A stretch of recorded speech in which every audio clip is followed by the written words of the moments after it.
Baik, selamat sore semua. Di sini kita akan berdiskusi tentang hubungan ketenaga kerjaan dengan sebuah perusahaan. Perkenalkan, saya Agus dan di sini ada rekan-rekan saya. Bisa diperkenalkan? Saya Widya dan saya Mazida. Dan dengan Bapak Hantaris. Dengan Bapak Hantaris, beliau berpengalaman dalam bidang ketenaga kerjaan dengan perusahaan. Jadi dari rekan-rekan saya ada yang ingin ditanyakan kepada beliau terkait tentang hubungan ketenaga kerjaan dengan sebuah perusahaan. Ya, Selamat sore, Pak. Selamat sore. Pertama kita mau tanya nih, Pak. Ya. Terutama terkait tentang Omnibus Law Ya. atau UU Cipta Kerja yang kita tahu. Nah, dalam UU Cipta Kerja ini kan banyak hal yang membahas terkait ketenaga kerjaan. Salah satunya terkait untuk UMK. Ya. Nah, UMK, upah minimum kota atau kabupaten. Nah, sebenarnya pada Omnibus Law ini bagaimana sih Pak menetapkan UMK berdasarkan regulasinya di perusahaan, untuk perusahaan berdasarkan regulasi yang ada? Ya. Ini sebentar saya ulas dulu tentang Omnibus Law ya. Omnibus Law ini bukan merupakan peraturan atau perundang-undangan ya. Itu merupakan satu wadah untuk menambah atau mengurangi pasal-pasal yang sudah ada di dalam satu undang-undang. Kalau tadi menyinggung masalah UMK, UMK itu setiap tahun itu direvisi ya. Nah, UMK itu yang mempunyai kewenangan itu dari putusannya dari gubernur. Nah, dari gubernur itu dia dapat masukan-masukan dari namanya Dewan Pengupahan, itu diantaranya aja. Selain itu nanti dari gubernur itu juga ada pertimbangan. Jadi berapa UMK yang harus ditetapkan? Misalnya kalau di Jawa Timur itu ada, kalau dulu istilahnya Ring 1 ya. Ring 1 itu terdiri dari Surabaya, Gresik, Mojokerto, Pasuruan, sama satunya lagi Sidoarjo. Ya, nah itu setiap tahun itu ada perubahan. Tapi perubahannya yang saya tahu itu tidak ada turun itu tidak ada. Yang jelas perubahan itu pasti naik. Dan antar kabupaten maupun kota itu pasti berbeda. Jadi antara Surabaya dengan Pasuruan, dengan Kediri, dengan Blitar itu pasti berbeda. Ya karena sebelum ditetapkan itu sudah ada survei terlebih dahulu. Ya. Bagaimana jika misalnya suatu perusahaan ini menetapkan gajinya tidak sesuai dengan UMK yang telah ditetapkan, Pak? Kan karena itu banyak banget Pak kasusnya ya. Yang banyak terjadi itu kan seperti itu. Misal UMK-nya 3,2, gajinya yang diterima cuma 1, 2 atau 1,8 nih Pak. Kan jauh sekali. Nah, itu bagaimana sebenarnya? Anda sendiri menerima seperti itu ya? Iya. Karena kan nyatanya seperti itu ya Pak. Terutama untuk fresh graduate ya Pak, kan banyak sering terjadi gitu. Iya. Itu gimana Pak? Memang di dalam prakteknya, kenyataannya itu perusahaan itu ada perusahaan yang standar, ada perusahaan yang tidak standar. Tapi dalam satu ketentuan undang-undangnya, semua perusahaan ini mestinya harus standar semua sama. Nah, ada perusahaan yang dibedakan ini karena perusahaan yang tidak mampu ini bayarnya swasta enaknya sendiri, tidak ada seperti itu. Ya, namanya perusahaan ya perusahaan itu ya sama. Tetapi yang saya jumpai itu kebanyakan perusahaan-perusahaan yang patuh itu perusahaan yang betul-betul sudah standar. Dan sayangnya di sini perusahaan yang standar itu dikuasai oleh perusahaan asing. Perusahaan yang asing di Indonesia ini pada umumnya pasti standar ya, memberi upah pada standar. Jadi kalau misalnya UMK Malang itu sekian ya, dia pasti mengikuti UMK Malang sekian. Kalau Pasuruan sekian ya sekian. Itu. Nah ini kalau yang tidak standar tadi, nah ini saya itu juga mencari-cari gimana solusinya. Karena akhirnya yang kasihan kan pekerjanya dengan pengusahanya. Nah pengusahanya kenapa? Pengusaha kalau tahu misalnya ternyata karyawan itu ada ketentuan upah standarnya, dia sudah kadung menerima karyawan yang banyak, ternyata upah karyawan tidak sesuai, itu nanti sanksinya juga besar sekali. Nah oleh sebab itu mendirikan perusahaan itu harus dikaji terlebih dahulu, jangan nanti mendirikan perusahaan asal-asalan aja nanti butuh karyawan tanpa seleksi yang ketat, terima aja karyawan, itu ada yang terjadi. Tapi kalau di perusahaan-perusahaan yang sudah standar, kebutuhan karyawan itu betul-betul dihitung benar. Jadi antara pekerjaan dengan jumlahnya karyawan itu dihitung benar. Makanya kalau di perusahaan-perusahaan yang sudah standar, namanya pekerja itu sudah tidak bisa diricui lagi. Misalnya contohnya aja, kalau diricui misalnya dititipi karyawan yang lagi magang gitu ya. Bagaimana mau nangani kerjaannya sendiri sudah penuh. Gitu. Itu kalau enak aja orang luar itu kadang kita magangkan di perusahaan saya. Ya kalau di luar aja dilihat ya asalnya kok enak dimagangkan di sana, tapi kenyataannya sulit ke magang. Sulitnya karena pekerjaan sudah betul-betul dipas antara tenaganya dengan apa yang dikerjakan itu sudah dipas. Ya. Lain? Baik, Pak Hantaris. Di sini saya ingin menanyakan, kita sebagai fresh graduate tentunya, sebagai lulusan sarjana, pasti kita akan melakukan apply di banyak perusahaan. Nah, di situ dicantumkan bahwa tidak ada hak-hak pekerja yang dicantumkan dalam suatu pamflet open recruitment itu. Lalu yang dicantumkan hanya apa fasilitas yang akan kita dapatkan seperti itu. Kita sebagai fresh graduate itu harusnya bagaimana ya Pak untuk menyikapi atau menentukan kriteria apa saja yang harus kita lihat untuk apply ke suatu perusahaan gitu. Ya, tergantung dari perusahaan Mbak. Kalau misalnya perusahaan standar tadi ya, standar itu dia kan sudah punya plafon ya, penerimaan karyawan yang baru, betul-betul baru ya, baru itu yang sudah berpengalaman atau baru fresh graduate ya, itu sudah ada ketentuannya. Misalnya, kalau saya mengerjakan karyawan di perusahaan saya di Pasuruan gitu ya, gajinya itu harus sekian gitu ya. Itu yang sudah pengalaman, belum pengalaman gajinya ya itu gitu ya. Terus kalau misalnya tadi apa yang ditanyakan tadi, hak-haknya ya. Hak-hak itu gini Mbak, di dalam satu ketentuan upah minim tadi itu di situ itu sudah include apa itu, ada transportasi, ada makan, ada uang kos dan lain sebagainya, bahkan pembayaran apa itu listrik apa itu sudah termasuk semua ya. Kecuali kalau misalnya di perusahaan itu ini yang lazim ya, kalau di perusahaan itu ada berdiri serikat pekerja gitu ya. Kalau serikat pekerja berdiri dalam satu perusahaan itu, serikat pekerja itu mengajukan satu bargaining, namanya bargaining itu tawar menawar dengan perusahaan, ngajak perusahaan itu membuat perjanjian kerja bersama. Perjanjian kerja bersama itu baru nanti antara serikat pekerja dengan pengusaha itu, serikat pekerja itu biasanya idenya itu banyak sekali kalau dia itu yang menyangkut masalah kesejahteraan karyawan. Jadi kalau misalnya perusahaan itu tidak ada menyediakan transportasi gitu ya, walaupun gajinya sudah UMK gitu ya. Jadi UMK itu sebenarnya sudah termasuk transportasinya, sudah ada di situ. Itu kadang serikat pekerja itu berani nawar. Gimana kalau perusahaan itu memberikan tambahan kepada, bukan tuntutan ya, tambahan kalau perusahaan itu biar karyawan tidak suka terlambat, apalagi kalau karyawan wanitanya banyak gitu ya, kan pulangnya jauh ya, apalagi kalau kerja malam apa itu perusahaan menyediakan alat transportasi, misalnya ada bis atau kompensasi berupa uang, itu bisa juga jadi. Itu kalau ada serikat pekerjanya. Kalau belum ada serikat pekerjanya ya biasanya perusahaan ya sudah mengincludekan untuk transportasi tadi dari upahnya. Jangan-jangan nanti kalau upahnya sedikit juga transportasinya sudah termasuk di situ. Yang tadi bahas. Iya. Ya. Terkait dengan serikat pekerja ini, Mbak Widya ada pertanyaan Pak. Ya. Serikat pekerja atau serikat buruh ya? Iya, benar. Nah, terkait nih Pak, serikat buruh itu kan nggak semua perusahaan itu ada kan, ya kan, serikat buruh, terutama kalau pasti ada kan pasti untuk perusahaan-perusahaan besar Pak nih. Nah, sebenarnya apa sih Pak hubungannya antara serikat buruh dengan hak-hak buruh, terutama ketika buruh ini punya masalah terkait hak. Nah, di perusahaan itu sebenarnya hubungannya atau perannya serikat buruh ini seperti apa sih Pak?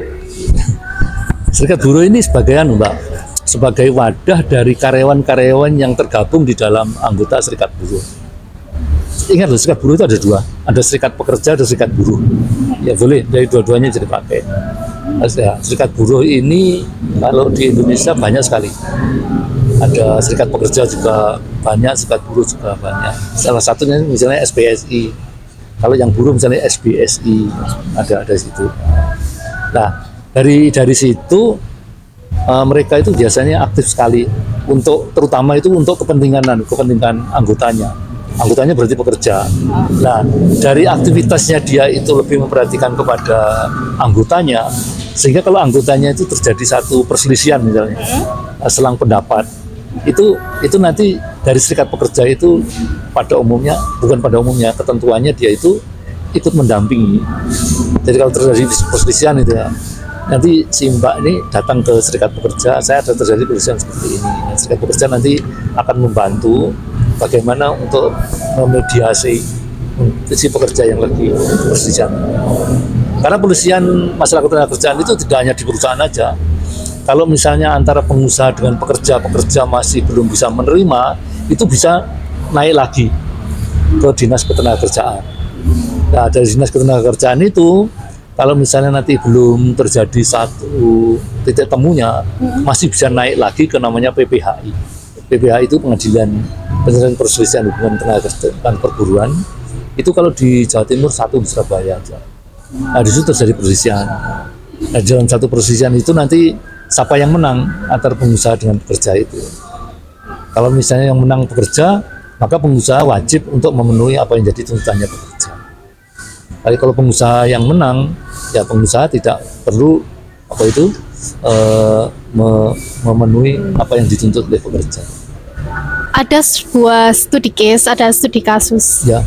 Ketika kita menjadi pekerja atau ada pekerja lain yang terkena kecelakaan keselamatan ketika pulang maupun pergi bekerja. Nah, mereka tidak mendapatkan hak untuk mendapatkan mendapatkan santunan ya untuk pengobatan dan lain sebagainya. Itu bagaimana cara menyikapinya, Pak? Dari perusahaan sendiri itu dan sudah dari diatur satu ketentuan undang-undang. Jadi kalau Anda bergabung dalam satu perusahaan yang berbadan hukum, itu apabila terjadi kecelakaan kerja, kecelakaan itu akan di-cover oleh perusahaan. Itu sudah ketentuan, tidak boleh ditawar lagi. Nah, agar perusahaan tidak keberatan untuk mengganti atau mengcover biaya tadi, perusahaan juga ada kewajiban, perusahaan itu harus mengikutkan pekerjanya itu sebagai anggota BPJS. Sehingga nanti kalau misalnya terjadi kecelakaan, terus terjadi pengobatan, terus lamanya tidak bekerja, karena selama terjadi kecelakaan, karyawan itu tidak masuk bekerja, itu perusahaan wajib bayar penuh. Jadi bayar penuh ini kalau perusahaan itu mengikutkan karyawannya ke BPJS, yang bayari tadi dari BPJS. Demikian juga untuk obatnya atau biaya untuk operasinya semuanya dari BPJS. Bagaimana kalau perusahaan tidak ikut BPJS? Ya, itu. Ya, ada beberapa yang tidak mendaftarkan karyawannya untuk. Kalau itu dijadikan satu perselisihan, pasti pengusahanya kalah. Karena pengusahanya salah. Ya, pertama kali pengusahanya keliru, tidak mengikutkan karyanya ke BPJS. Yang kedua, pengusaha akhirnya cari masalah sendiri. Dia mau tidak mau harus mengganti biaya pengobatannya atau biaya perawatannya itu selama dia dirawat karena kecelakaannya. Ingat, kecelakaan itu ada terjadi gini, berangkat dari rumah sampai ke tempat kerja, di tempat kerja, dan pulang dari tempat kerja ke rumah. Ya, jadi Anda sedang berangkat kerja itu aja sudah terlindungi dari akibat kecelakaan kerja. Ya. Oleh sebab itu, yang agar tidak mempersulit juga, kalau misalnya Anda sedang berangkat kerja atau pulang kerja dengan membawa fasilitas kendaraannya itu harus kendaraannya itu harus yang sempurna. Jadi Anda harus punya SIM, Anda harus ada STNK-nya, kaca ratingnya harus ada, kaca spionnya harus ada. Ya, karena nanti kejadian di tengah jalan lalu lintas itu nanti Pak Polisi kan juga terlibat di situ. Yang terkait dengan yang asuransi kecelakaan di jalan itu namanya apa? Ya,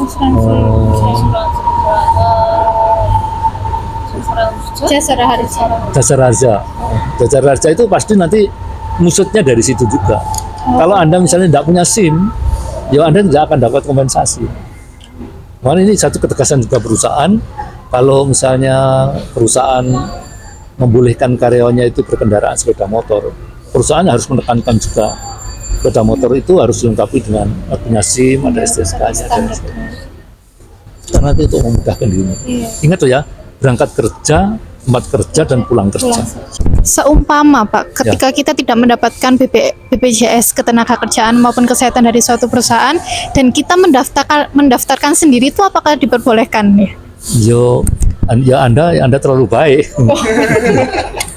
Sebaiknya Anda tanya kepada perusahaan, gitu. kenapa kok saya tidak di BPJS kan? Karena itu bisa dijadikan satu perselisihan juga. Itu walaupun perusahaan sudah ada serikat pekerjanya atau belum ada serikat pekerjanya, karyawan boleh mempermasalahkan itu. Membuat satu perselisihan boleh. Misalnya nanyakan pada perusahaan, kenapa kok saya tidak diberikan BPJS?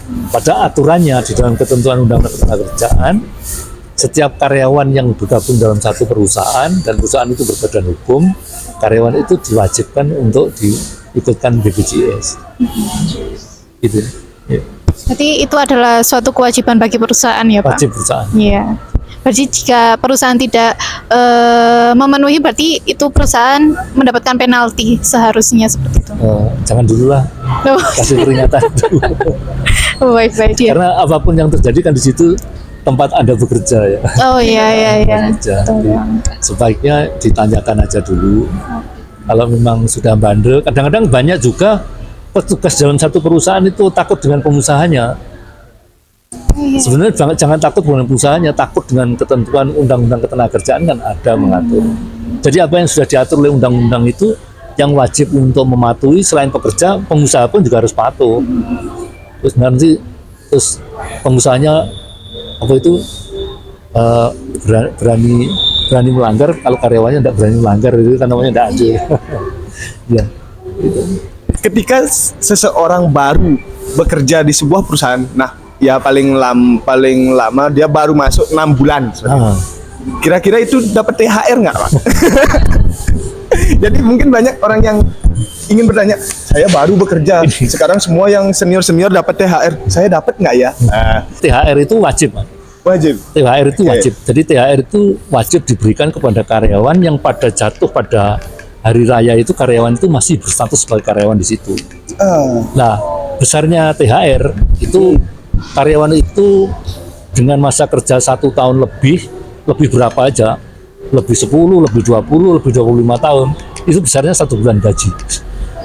1 bulan gaji.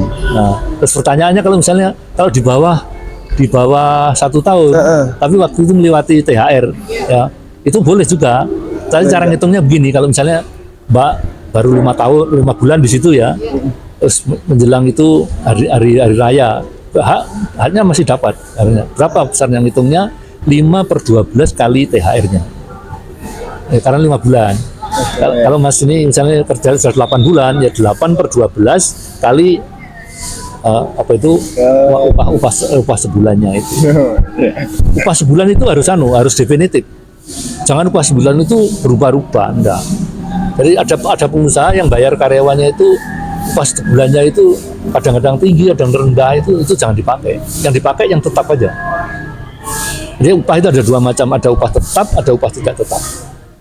Upah tetap itu kalau misalnya terdiri dari beberapa macam atau komponen namanya, dari komponen itu kalau misalnya contoh aja ya, ada upah pokok sekian, terus ada tunjangan jabatan sekian, ada tunjangan kemahalan sekian, itu namanya upah pokok. Tapi kalau misalnya ada tambahan lagi, misalnya tunjangan transportasi itu bukan tetap itu. Tunjangan kehadiran itu tidak tetap. Karena transportasi itu kalau masuk dibayar transportasinya sama dengan uang makan tadi. Uang makan kalau masuk dikasih makan enggak.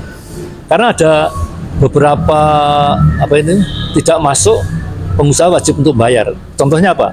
Misalnya ada cuti selama 12 hari tak masuk. Itu perusahaan wajib tetap untuk membayar. Tapi kalau Anda misalnya itu di luar itu, misalnya untuk minta izin kepentingan pribadi, Anda statementnya saya tidak masuk bekerja, saya bersedia untuk tidak dibayar, berarti Anda tidak dibayar. Karena ada beberapa aturan bahwa karyawan tidak masuk bekerja tetap menerima upah itu ada beberapa. Satu contoh kalau misalnya pekerja wanita itu kalau misalnya haid hari pertama dan hari kedua itu memberitahukan kepada pengusaha Anda diperbolehkan tidak masuk dengan tetap menerima upah penuh. Ya. Tapi kalau memberitahukan loh ya, kalau tidak memberitahukan ya enggak. Dan untuk pekerja wanita ini haknya banyak sekali ya. Selain haid tadi misalnya melahirkan, hamil dan melahirkan itu malah belakangan ini kalau dulu 3 bulan ya, 3 bulan itu maksudnya 1 bulan sebelum melahirkan dan 1 bulan setengah sebelum melahirkan dan 1,5 bulan sesudah melahirkan. Tapi sekarang kelihatannya kok berubah. Jadi 6 bulanan atau gimana? Saya belum mempelajari itu. Karena yang dulu aja masih banyak pelanggaran. Kok sekarang baru keluar lagi.